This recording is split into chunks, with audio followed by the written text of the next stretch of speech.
input stream dan output stream. Biasanya tulisannya ada input stream dan output stream. Gitu ya.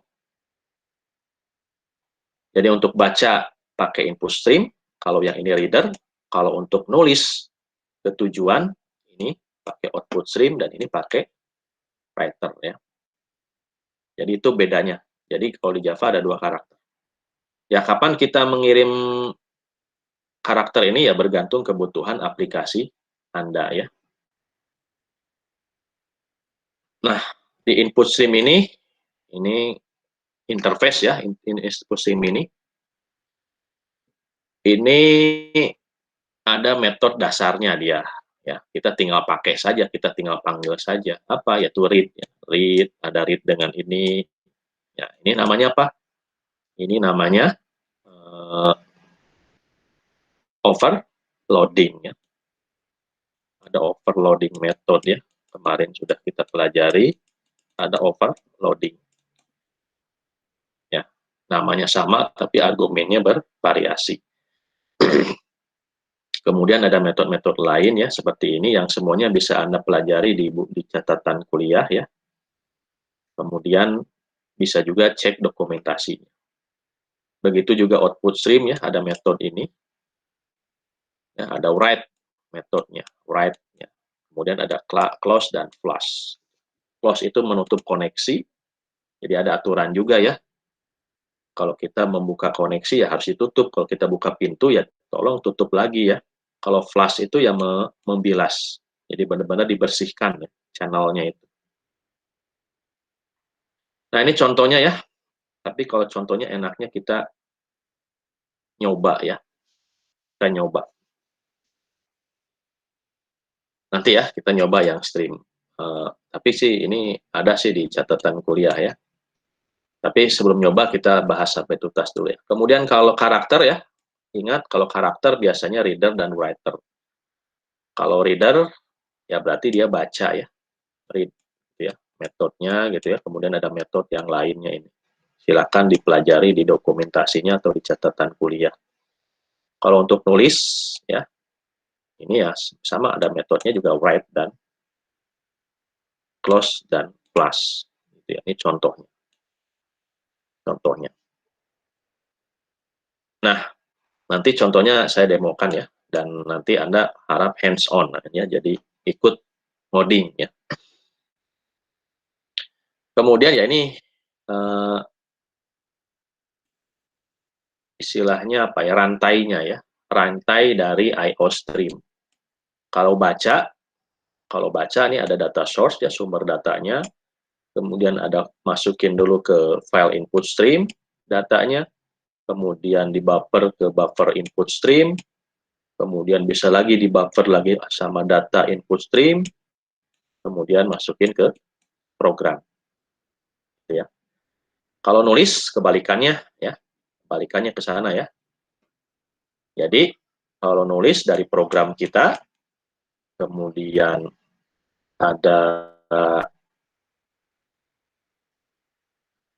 data output stream, masuk ke buffer output stream, kemudian nanti ditulis oleh file output stream.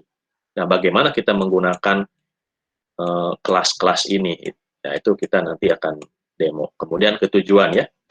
Tujuannya ini bisa file ya, bisa ke network ya, bisa juga ke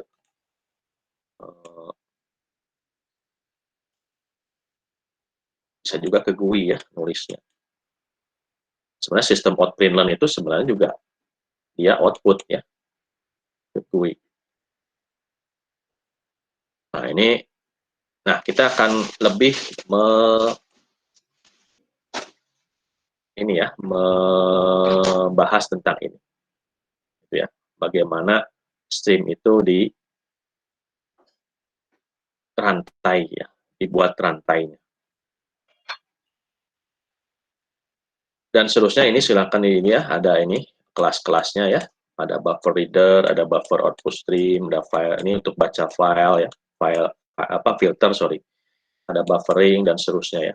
Biasanya yang dipakai itu yang ini nih, ya, yang atas.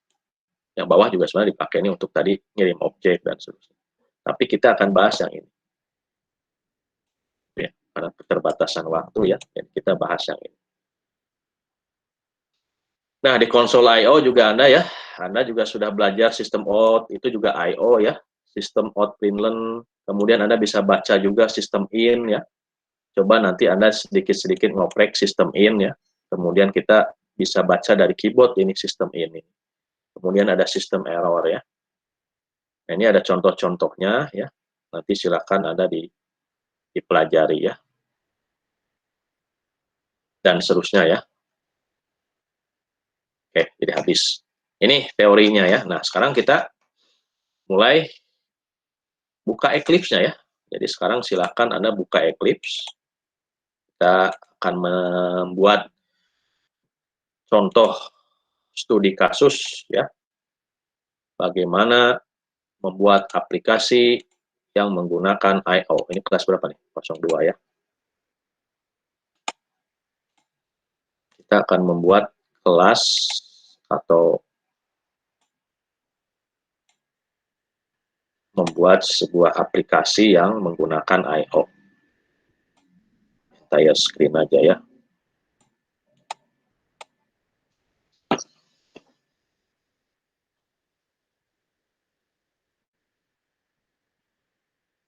Oke, sudah lihat ya semua.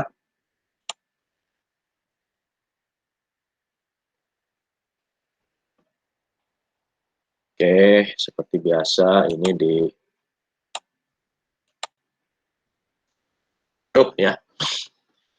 Meskipun kemarin saya ngasih tugas ya, coba mudah-mudahan nanti bisa saya lihat.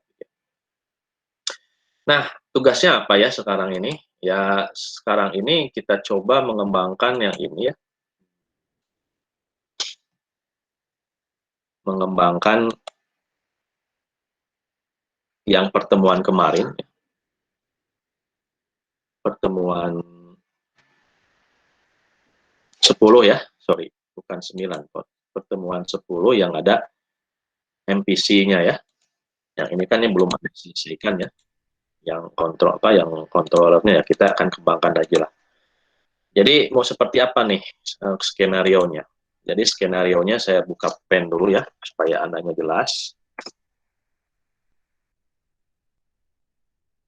Nah, ini Anda kelihatan ya pennya ya. Skenario-nya Anda ngisi misalnya nih form login ya.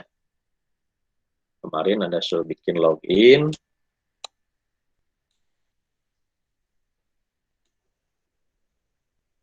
Login itu kan ada ini ya. Kemudian di sini ada tulisan username gitu ya.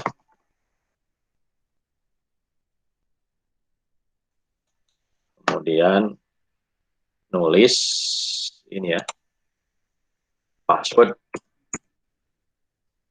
ya. Kemudian ada tombol di sini ya. Ada tombol, apa tombolnya ada dua ya. Ada dua tombol.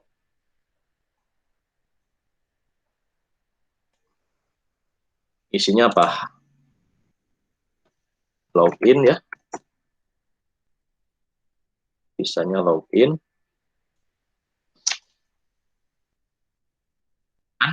Cancel ya.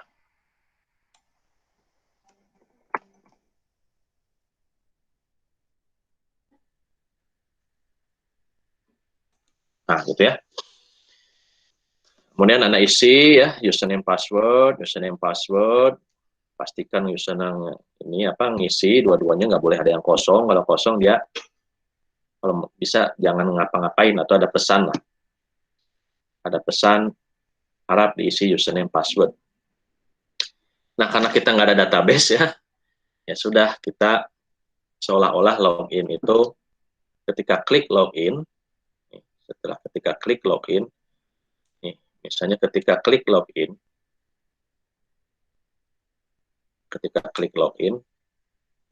apa yang terjadi? Ketika klik login, kita ingin misalnya menampilkan